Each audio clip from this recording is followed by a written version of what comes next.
আপনাদের সকলকে নমস্কার জানাই। বহু মা বাবা আছেন, অক্লান্ত পরিশ্রম করছেন। কাদের জন্য করছেন? সন্তানদের জন্য করছেন।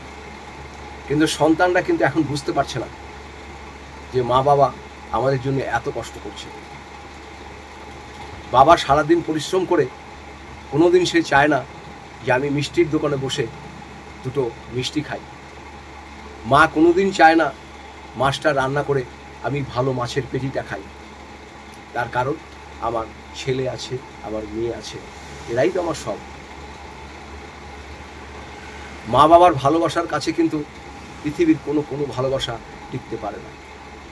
হয়তো বাবার ভালোবাসা সন্তানরা প্রকাশ পায় না, মায়ের ভালোবাসা প্রকাশ পায়, কিন্তু বাবারাও যে সন্তানদের কি ভালোবাসে, যেদিন সন্তানদের মাথার উপর থেকে বাবাদের হাত চলে যাবে সেদিন বুঝবে যে বাবা আমাকে যা বলতো ভালোর জন্যই বলতো। আজকে আমার বাবা নাই, আমাকে বলার কেউ নাই। বাবা বাবাই হয় আর মা কিন্তু মাই হয়। তো সুতরাং যাদের বাবা মা আছে, বাবা মাকে শ্রদ্ধা করুন, ভক্তি করুন। আপনার জীবনে যত রকম অর্থ কষ্ট আছে, যত রকম অশান্তি আছে, তাদেরকে খুলে বলুন, দেখবেন মন আপনার অনেক হালকা হবে। ধৈর্য হারাবেন না, মা বাবার সঙ্গে ব্যবহার খারাপ করবেন না। যত দিন মা বাবার সঙ্গে ব্যবহার আপনি খারাপ করবেন, আপনার ভাগ্য তত ধীরে ধীরে তলানির দিকে পৌঁছাবে। আপনার আশপাশে যারা আছে, খালি দু একটা পরিবারকে দেখবেন যারা মা বাবার সঙ্গে উচ্ছৃঙ্খল আচরণ করে, তাদের জীবনটা শেষ বয়সে কী হয় আপনার চোখের সামনে দেখতে পাবেন। অর্থ কষ্ট আপনার হবেই, মানসিক অশান্তি হবে, পারিবারিক অশান্তি হবে, আপনি সব দিক দিয়ে জর্জরিত হবেন। আপনি যখন রাস্তায় হাঁটবেন, সমাজের লোক আপনাকে ঘৃণার চোখে দেখবে, এই দেখো এই ছেলেটা মা বাবাকে ভাত দেয় না। তাই বলছি, মা বাবা থাকতে থাকতে তাদের সম্মান করা শিখুন, তাদের মর্যাদা দিন, আপনার কষ্ট ঠিক দূর হয়ে যাবে। যে আপনাকে পৃথিবীর আলো দেখিয়েছে, তাকেই যদি আপনি বাজে ব্যবহার করেন, উচ্ছৃঙ্খল আচরণ করেন, এটা কিন্তু ঈশ্বরও সহ্য করতে পারে না। আমরা ঈশ্বরকে দেখতে পাই না বটে, কিন্তু ঈশ্বরের অনুভব আমরা সবাই করতে পারি।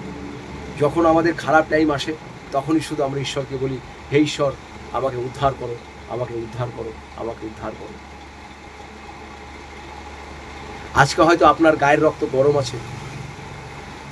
আমি পুরুষদের জন্য বলছি, মহিলাদের জন্য বলছি, মা বাবাকে যারা সম্মান না করবেন, আপনাদের ভাগ্য দিন দিন অবনতির দিকে যাবে। বহু মা বাবা আছে, তারা শুধু চায় আমার সন্তান ভালো থাকে, আমাকে ভাত দেখ না দেখ, সন্তান আমার ভালো থাকে। মা বাবার আশীর্বাদটা একটি পৃথিবীর বড় আশীর্বাদ। আপনার যতই সংকট থাক না কেন, যতই অশান্তি থাক না কেন, যতই সংকট থাক, যতই অশান্তি থাক, মা বাবাকে শুধু বলুন, বাবা আমার মাথায় একটু হাত দিয়ে আশীর্বাদ করুন। মাকে বলুন, মা আমার মাথায় হাত দিয়ে আশীর্বাদ করুন। করেই দেখুন না, ভালো আপনার হয় কিনা। যাদের মা বাবা নাই, শুধু তারাই জানে আমার কথাগুলো তাদের বুকের ভিতরে কতটা লাগছে। একটা বাবা একটা সন্তানকে জিজ্ঞাসা করছে, সন্তানের গায়ে হাত দেওয়া আছে, সে মেয়েটিকে জিজ্ঞাসা করছে, মা, এই যে আমি আর তুমি বসে আছি, সব থেকে শক্তিশালী মানুষকে? তখন মেয়েটি উত্তর দিচ্ছে, আমি। বাবা বলছে, কেন? আমি তোমার থেকে কত বড়, শক্তিশালী তো আমার হওয়া উচিত, তুমি কেন বলছো আমি শক্তিশালী? মেয়েটি বলছে, হ্যাঁ তুমি শক্তিশালী। তারপরে বাবা মেয়েটির গায়ে থেকে হাত সরিয়ে বাবা বলছে, এই আমাদের দুজনের ভিতরে কার ক্ষমতা সব থেকে কম? মেয়েটি তখন উত্তর দিয়ে বলছে, আমার ক্ষমতা সব থেকে কম। বাবা বলছে, এখনই তো তুমি বললে তোমার শক্তি বেশি, আজকে তোমার ক্ষমতা কম কেন হলো? মেয়েটি উত্তর দিচ্ছে, তুমি যখন আমার মাথায় হাত দিয়েছিলা তখন পৃথিবীর সব শক্তি আমি পেয়েছি। আজকে তোমার হাত আমার মাথার উপরে নাই, তাই আমার ভিতরে আর কোনো শক্তি নাই।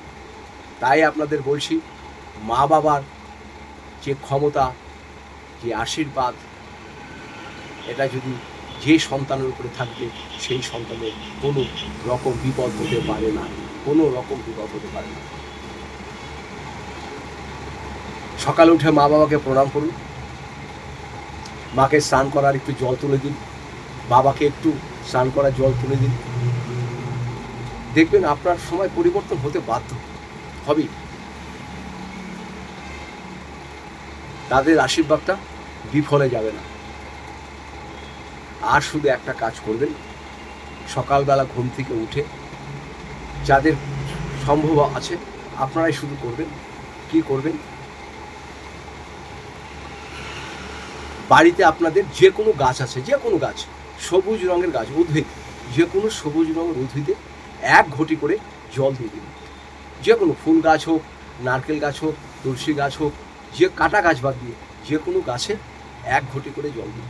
সবসময় মনে রাখবেন, আপনি যদি একজনকে সতেজ রাখেন, জীবন দিয়ে থাকেন, আপনাকেও কিন্তু ঈশ্বর জীবন দেবে। অর্থের আবার হবে না। খালি সকালবেলা করে 1 ঘটি করে জল আপনি যে কোনো গাছের গোড়া দিয়ে দিন, ভাগ্য আপনার পরিবর্তন হবে। আরও জানতে আপনার আমার এই নিচের নাম্বারে যোগাযোগ করবেন। আমি এখানে পুষ্টি করি, বিবাহের জটক বিচার করি, বাস্তু বিচার করি। যদি প্রয়োজন হয় আমার সাথে অবশ্যই যোগাযোগ করবেন। আপনাদের সকলকে নমস্কার জানাই।